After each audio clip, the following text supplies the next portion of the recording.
Welcome to Highline Excel 2013 class video number 51. Hey, if you want to download this workbook for week 11, click on the link below the video. Hey, this is our last video for this class, and we are going to talk about recorded macro basics. Here are our topics. We're going to talk about the basics, and we're going to see about formatting a variable height report, rearranging records from vertical orientation to proper data set, copying code from the internet, special functions that will actually spell out numbers in words, add cells that have red, and even a macro in a button that will help us automate an advanced filter system. Let's go over to our sheet, macro notes. What is a macro? Well, first off, code in Excel is called VBA, Visual Basic Application. And macro is a synonym for VBA. So VBA equals Visual Basic Application equals macro equals written code that execute commands to do things in Excel. Now, I am not a code writer. I do not know how to write code. We're going to learn how to use the macro recorder. And here's the amazing thing about the macro recorder. If we have a repetitive task, like we're formatting a monthly report, every month we do the same clicks. Highlight the table, add bold, add currency, add a formula off to the side. The same task, the same clicks, the same things every single month. We can turn the macro recorder on while we format the report once and then turn it off. And the macro recorder will actually watch what we do in Excel and write the code. So the macro recorder, it's like a tape recorder. Whatever we do in Excel when the macro recorder's on, the macro recorder will write the VBA code for you. Oh, that is great for those of us that don't know how to code. And once we have that code, like for that monthly report, we'll just click a button. It'll run the code, and instantly our report will be formatted. Now, code is good for two reasons. The first one is if you have a repetitive task that you want to automate, like formatting that report, then the code is great. Also, there's some things that you want to do, like have a function to spell out a word from a number that the commands in the ribbons can't do. There's no button up here or function that will actually look at a number and spell out the number in words. So what are we going to do in that case? For us non-code writers, we can simply go search Google for the code. It's unbelievable how much code is out there for us. So we'll learn how to search for it, copy it, and where to paste it in Excel so we can run that code. All right, now a couple important things about having code or macros in your workbook. The first is you got to have the right file extension. I have .xlsm up here. If you have .xlsx, it will not work. Now, in earlier versions, or if you're using the file extension .xls, you can have code or not, and that file extension will work. But the M at the end of the file extension means macro. And you got to have that if you're using one of the current file formats. You also have to show the developer ribbon. I have the developer ribbon showing. If you don't right-click any ribbon and say Customize Ribbon, and then over on the right, you check the developer to show it. Click OK. Right? Because the developer ribbon will have some important things for us. In fact, let's take a look. The first thing is up in the code group, Visual Basic. That'll jump us to where we can write code or where we can paste the code. That's your list of macros. By the way, we'll use the keyboard Alt F11. Our list of macros to run our macros, that's Alt F8. Record macro, that button we will use. When you click it, it then turns to the stop macro. And when you're recording a macro, when you want to stop, then you come and click the stop button. There's also down in the status bar, that's a record macro button. So you actually can be on any ribbon tab and start a macro by simply clicking that. And that also will turn to a stop button when your macro recorder is recording. Now, the most important button is relative reference button. Right now, if I click it, you see it's green. In some other versions, it has a yellow color. If it's not selected, That means when you're running your macro, if you're clicking in cells, like certain cells to format for a report, when I click in C16 and I'm in absolute reference mode, which means that button is not showing, that means the code said click in C16. It actually uses the range function, and it clicks in exactly C16. However, watch this. If I click relative reference button, that means it's no longer absolutely selecting ranges. I'm starting in C14. When I click in C16, the relative button is on, so it didn't record in the code select C16. It said, please add 2 rows. Go 2 rows down and select the cell relative to where I started 2 rows down. It'll actually use the offset function and add 2 rows. Knowing how to toggle back and forth between absolute and relative references when recording a macro is one of the big tricks if you're recording a macro. Macro security is also important. If I select this, this is not recommended. You usually want to have disable all macros with notification. That will mean you get a yellow box at the top, a yellow warning that says, hey, there's macros. Do you want to enable them? That's the one you should usually use. All right, I'm going to click Close. Now, let's scroll down here. Keyboards are always important, even if you're a non-code writer like me. I still use the keyboards when I start recording macros because they're fast. Alt F11 opens up the VBA editor. Let's try it. Alt F11. Here's where we write code. Over on the left, here's our Project Explorer. There's an add-in, .xlsm for solver, and then one down here for another add-in. This personal workbook, .xlsb, that is a hidden workbook. And that is one of the places that will store our macros. We'll look at that in just a second. Here's our current open file, Business 214 week 11.xlsm. When we either record a macro or copy code from the internet, we're going to store it down here. It'll be right below this workbook. It'll be stored as a module. Now let's look at some keyboards here. This is the Project Explorer that shows you different workbooks and add-ins. Here's some properties. If I close this, if you want to close. If you want to open up that Project Explorer, Control R, and the properties window is F4. We might have to scroll this down here.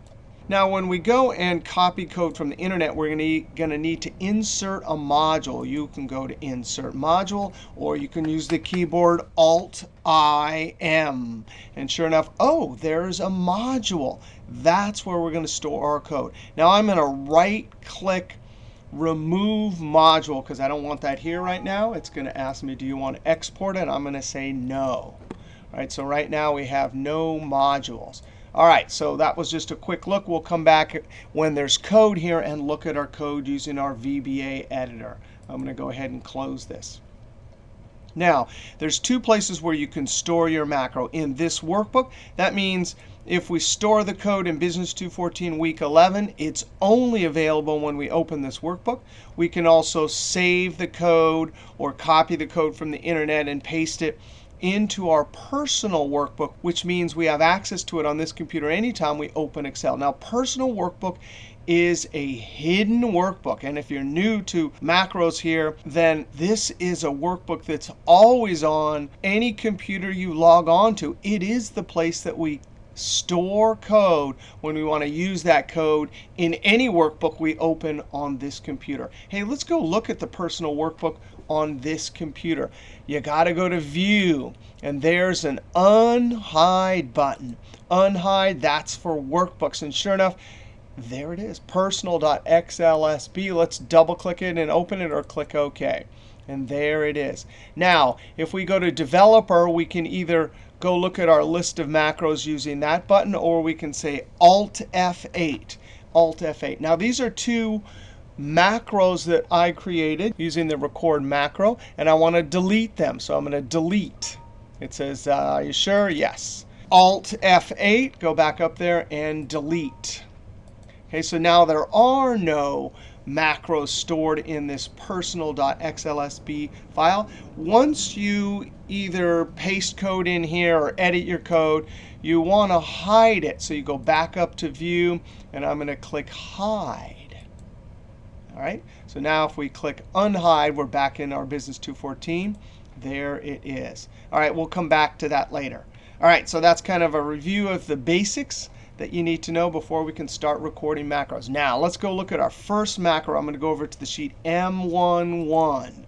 Now, here's our deal. We have a report we get each month, beginning asset and ending asset. And we want to do some basic formatting and add an extra column with the formula. Now, sometimes as I click through the monthly reports, the reports are exactly the same size, right? Go down to A11. Go to the next sheet, M13, M11. But sometimes they're different sizes.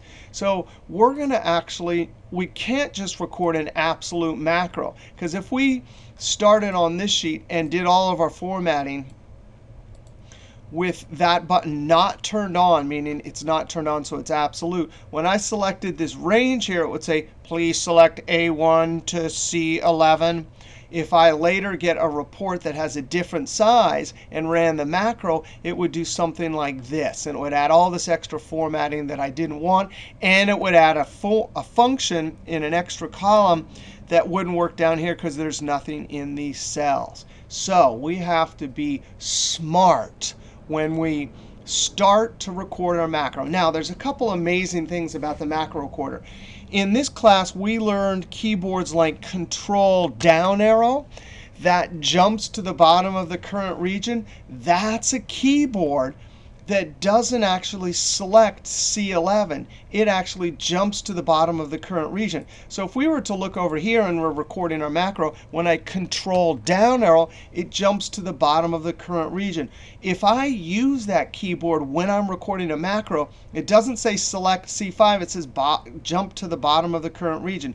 That way, when I have a much taller report and I've smartly used keyboards when I'm running my code, when I get to this one, Control down arrow will know to jump to the bottom. Another good keyboard for using when you're recording macros is Control asterisk on the number pad. Control asterisk says highlight all of the current region.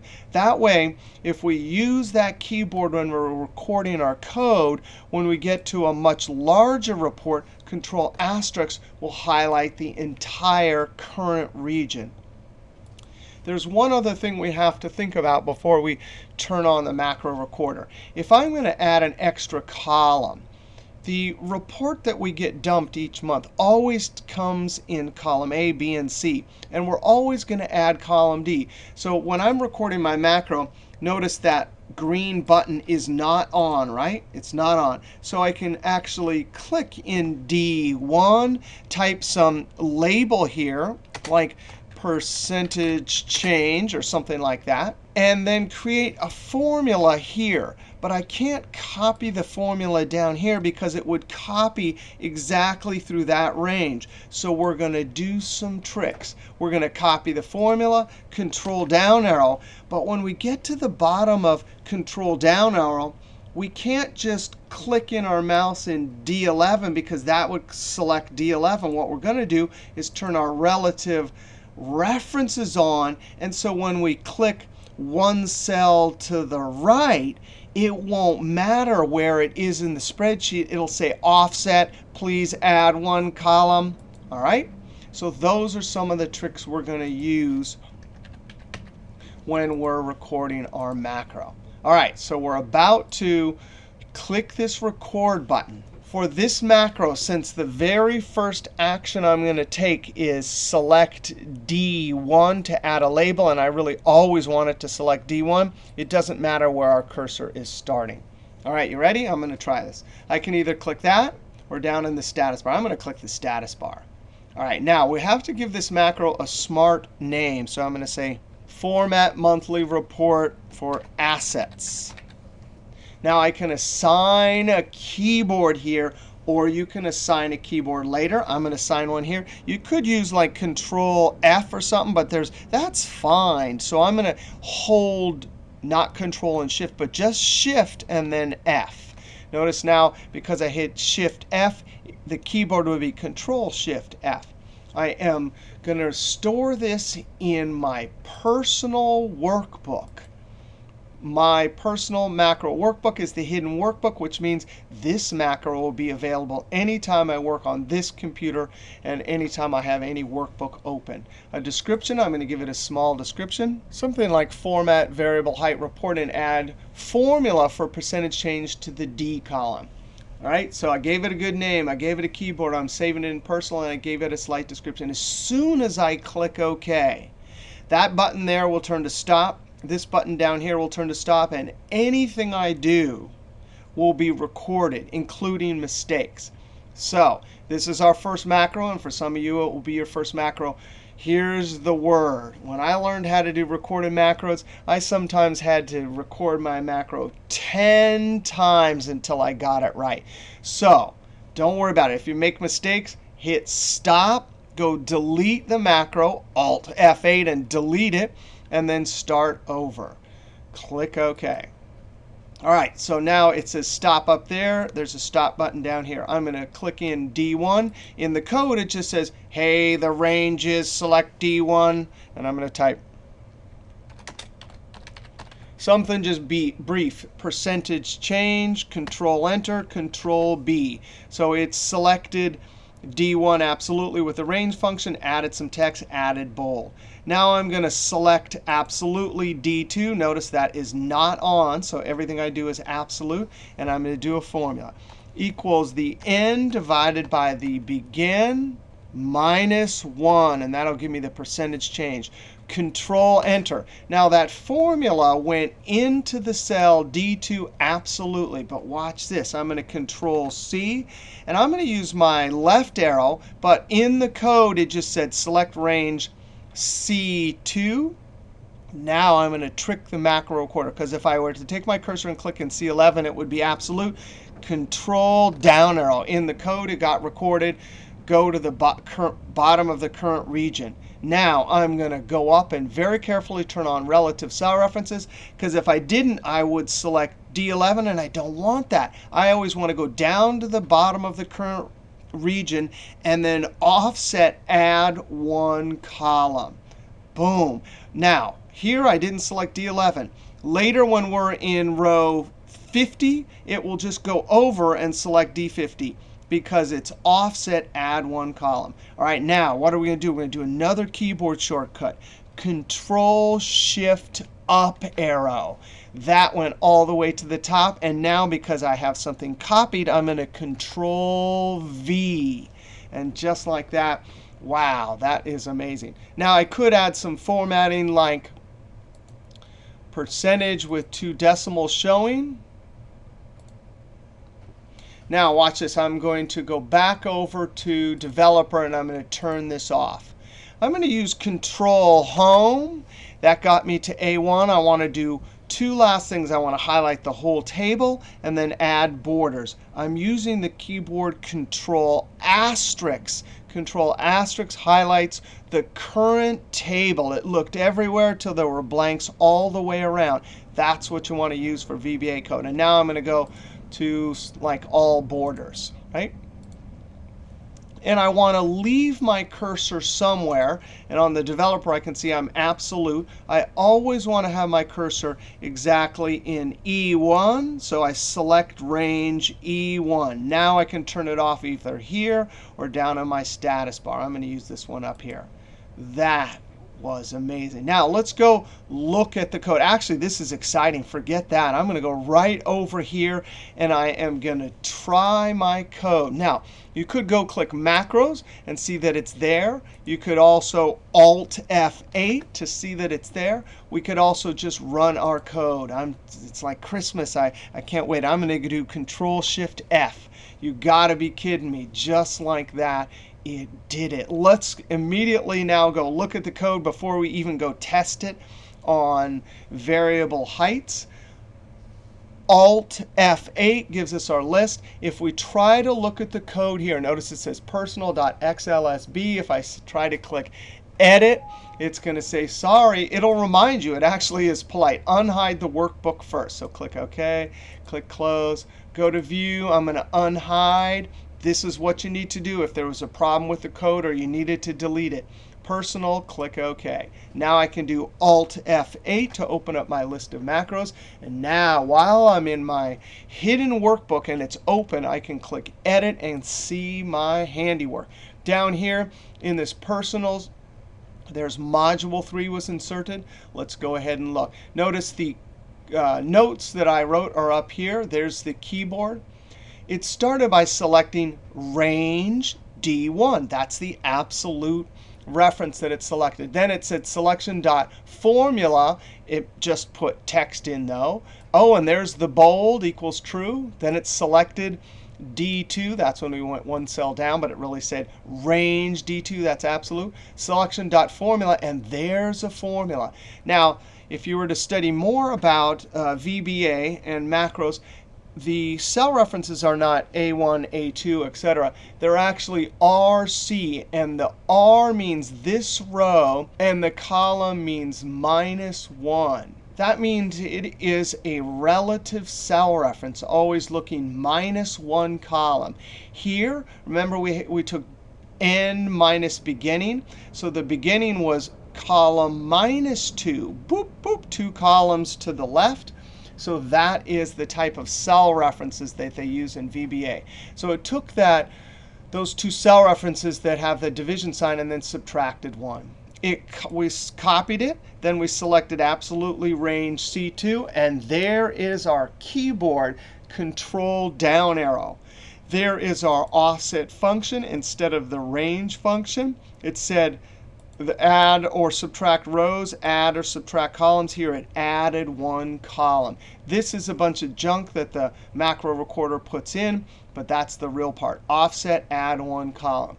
Then it did Control-Shift up arrow, paste. We added some percentage number format. There's our keyboard, select current region dot select, and then there's some formatting. And finally, if we come over here, by the way, that's a lot of formatting, that an unnecessary code there. But if we come down to the bottom, there's our last action, which is select range E1.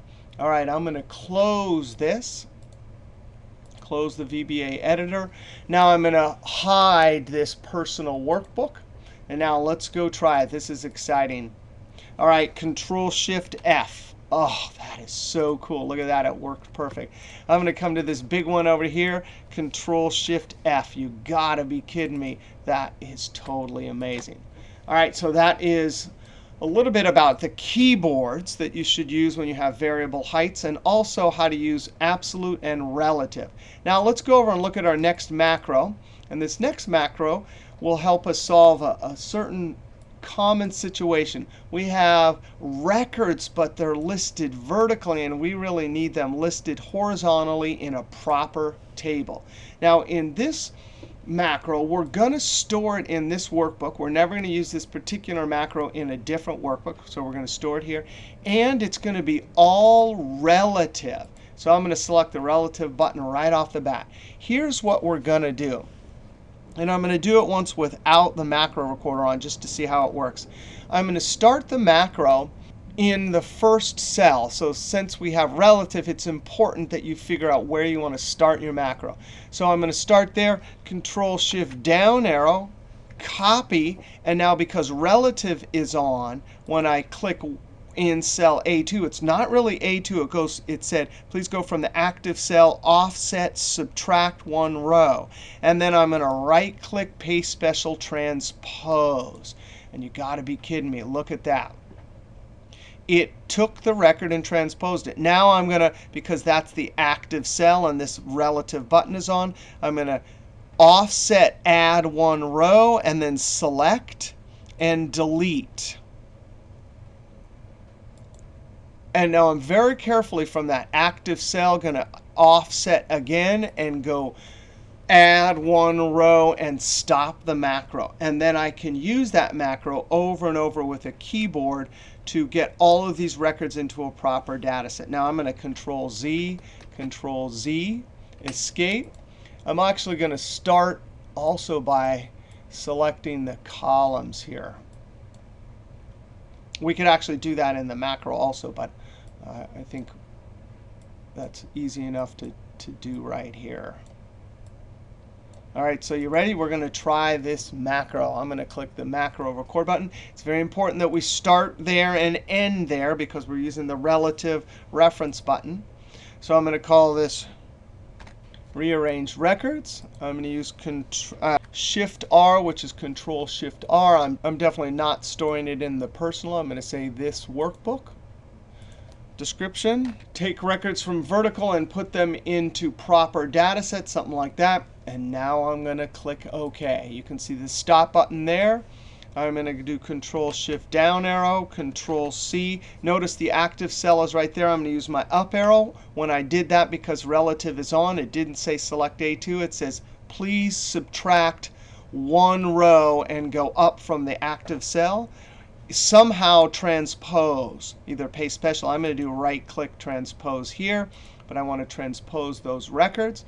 That's the active cell right there. So when I click in one cell below, and actually I'm going to select the whole row just like that and right click delete. It's all doing it relative. The active cell is right there, so I'm going to offset and add one row and stop my macro, either up here or down here. Now watch this. This is going to be amazing. Control Shift R, Control Shift R, Control Shift R. And just like that, I'm Control Shift R a bunch until all of the records are done. That is an incredibly useful macro. That's an example of a one-time situational macro where you got this crazy data set and you needed to rearrange it somehow. And so it's just a lot faster to do the actions once with the macro recorder on and then do the keyboard a bunch of times. Now, if you knew how to write code, you could add something to the end of that, and it's a relatively little bit of code. And you could automate it to let it to loop through until it got to the last record, but we'll leave that for Excel VBA is fun at YouTube. He has some great videos on looping. All right, now all of these are so you can try it over and over. We're going to go ahead and go all the way forward to our third macro. And here's the situation. We want a function that we can put in the cell and copy down, and it will instantly, like a checkbook, spell out in dollars the right words. So let's go to the internet and search. There's actually a well-known bit of code from Microsoft site. So I'm going to go to Google. Something like Excel VBA spell words from numbers and click Enter. And how to convert numerical value to English words in Excel. There's actually a few bits of good code. And there are some other sites here. Ozgrid.com is another great site for VBA. So I'm just going to click here, how to convert numbers. And this is from the Microsoft site. And it will tell you here, it reminds you about Alt F11, inserting a module. It says copy the code here. So I'm going to copy this code. Wow, that's a lot of code. Imagine having to write that all out. All right, and then Control C. And this site is great, even if you had no idea how to do any of this. It has some good notes there. Now we're going to go back over to Excel. And we want to Alt F11. And then we want to insert a module. You can either insert module, or we can simply Alt-I-M. And we can see down here it's highlighted module 2, Control V. And look at that. There's our code. And what this code will do is there'll be a new function called spell number. Now, if you want to come over here and look at this, this is module 1. Double click. And here's our code we wrote for that relative macro. And actually, we should have come over and looked at it. Selection. And notice it's using the offset each time. There's our paste special. Transpose equals true. Active cell offset. Add one row, and then down here the last one, active cell dot offset, add one more row. So that was the code we did there. There's our code from module 2. Let's go try this, and we'll look for the function spell number. I'm going to close this, Control S, equals spell, and there it is, spell number. And boom, Control Enter. You got to be kidding me. That is amazing. So knowing that you can go to the internet, search for some code, and then paste it. And it doesn't have to be a function like this. It can be something that's available in Alt F8, some code you have, and it's got a title, and it will be listed here, and you can run it. But knowing how to go to the internet and searching and pasting code, Alt F11, Alt IM to insert a module, that is a great trick. Let's try something else. Now, in this one, we'd like to have a formula here that could go and add the red cells. So there's no built-in feature. Actually, you can use the table feature in a totals row. But if you don't want to do that, we'd have to go get some VBA code. Let's go to the internet, Excel VBA, and something like add cells with fill color. Microsoft and OzGrid. Those are two great sites, as we mentioned. I'm going to try this OzGrid. There's a great function from OzGrid for this. Here's the function. We actually can copy this. And the great thing about this function is it will count or add. Now, you want to read through whenever you come to a site like this. And it says you have the cell color from the first argument, and then the range of numbers. And then true is for adding, and false is for counting. So let's go over to Excel, Alt F11, Alt Insert Module. We can see our third module right there. Control V, Control S, close this VBA editor. By the way, Alt F4, which is close the active window, will close the VBA editor. And then in this cell, the formula is color function. We got to, as the first argument, select a cell with some fill color, comma. Then we highlight the numbers. And then comma, true for adding. It would be false for counting. And we get 13. Now let's change this to yellow. Ooh, and it's not updating. We have to use this keyboard to update this VBA custom function. Control-Shift-Alt F9. And just like that, now it gets 10. So that's a second example of going to the internet. And not all the things we get from the internet are custom functions. It could be code. You paste it, and then you would use Alt F8, select whatever the macro is, and click the Run button. Or you could come down to Options and assign a keyboard. Here, this is a macro we created earlier. So there's our keyboard. There's our notes. All right, so you can use the Run or keyboard, which will be in Options. All right, so we saw a couple macros in this video. We saw how to steal some code from the internet for adding with a color, creating words for numbers. We saw how to rearrange records with a relative only macro. And then we saw how to format and add a column with formulas for a variable height report using relative and absolute references. All right, this is the last video for our Highline class. We'll see you next class and next video series. All right, see you next video.